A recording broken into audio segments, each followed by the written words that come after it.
नमस्कार।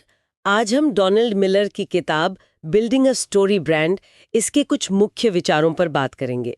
हमारे पास किताब के ही कुछ अंश हैं और हमारा मकसद ये समझना है कि बिजनेस कैसे कहानी का इस्तेमाल करके अपनी बात साफ और असरदार बना सकते हैं, ताकि ग्राहक मतलब जो खरीदार है वो आसानी से समझ जाए। हाँ, और मिलर का जो सबसे बड़ा सबक है वो तो शुरुआत में ही आ जाता है। वही ना। अगर आप उलझाएंगे तो आप हार जाएंगे। बिल्कुल। अक्सर कंपनियां ये गलती करती हैं कि वो खुद को हीरो समझ लेती हैं कहानी का। हाँ, और ग्राहक फिर उलझ जाता है कि चल क्या रहा है। चलिए इसी सोच को थोड़ा और खोलते हैं। देखिए, यहीं पर मिलर पूरा नजरिया पलट देते हैं।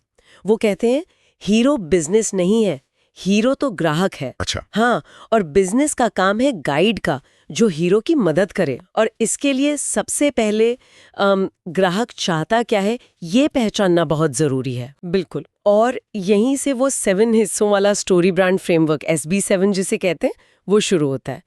पहला कदम है किरदार यानी ग्राहक और उसकी चाहत को समझना। हाँ, उसकी गहरी इच्छा क्या है। फिर आता है समस्या।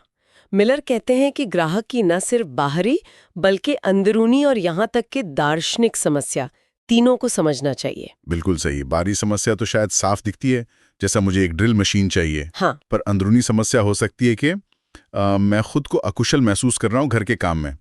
और दार्शनिक शायद ये कि हर किसी को अपना घर ठीक रखने का हक है।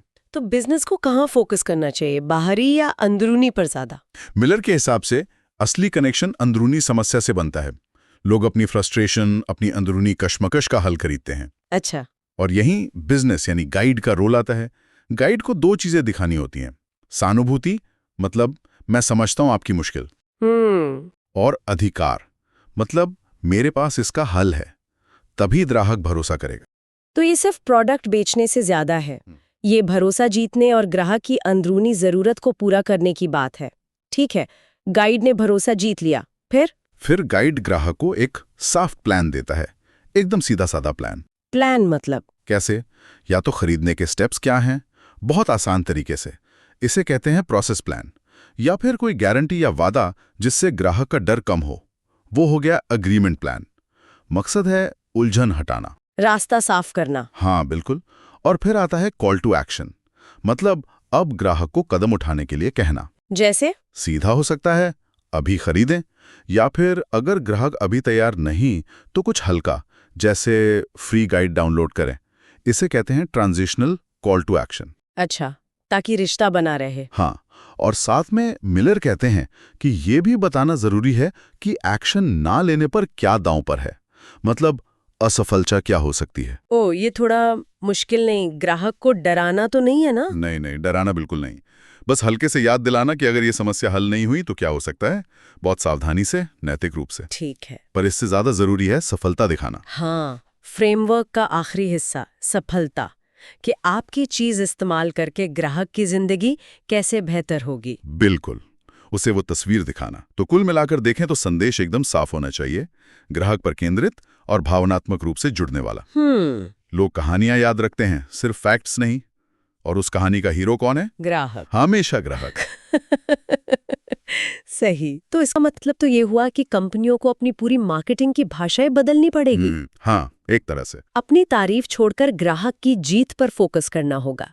मिलर ने वो ब्रांड स्क्रिप्ट बनाने को कहा है ना? जी हाँ, एक टेम्पलेट जैसा, जैसे फिर वेबसाइट, ईमेल, एड सब जगह इस्तेमाल करें। संदेश सरल और स्पष्ट। बिल्कुल, जैसा मिलर कहते हैं, लोग सबसे अच्छा उत्पाद नहीं खरीदते, वे वो उत्पाद खरीदते हैं जिन्हें वो सबसे तेजी से समझ सकते हैं। ये फ्रेमवर्क बस उसी समझ को आसान और तेज बनाने का एक तरीका है। ये वाकई एक अलग नजरिया है सोचने का। और जाते जाते एक सवाल मेरे मन में आ रहा है। पूछिए। अगर कोई बिजनेस सिर्फ ग्राहक की अंदरूनी समस्या को हल करने पर ही अपना पूरा ध्यान लगा दे, तो क्या उसका असर सिर्फ मार्केटिंग तक ही रहेगा या वो बिजनेस के काम करने के हर तरीके में झलकेगा? ये बहुत दिलचस्प सवाल है। इस पर सोचा जा सकता है। शायद ये सिर्फ संवाद से कहीं आगे की बात है।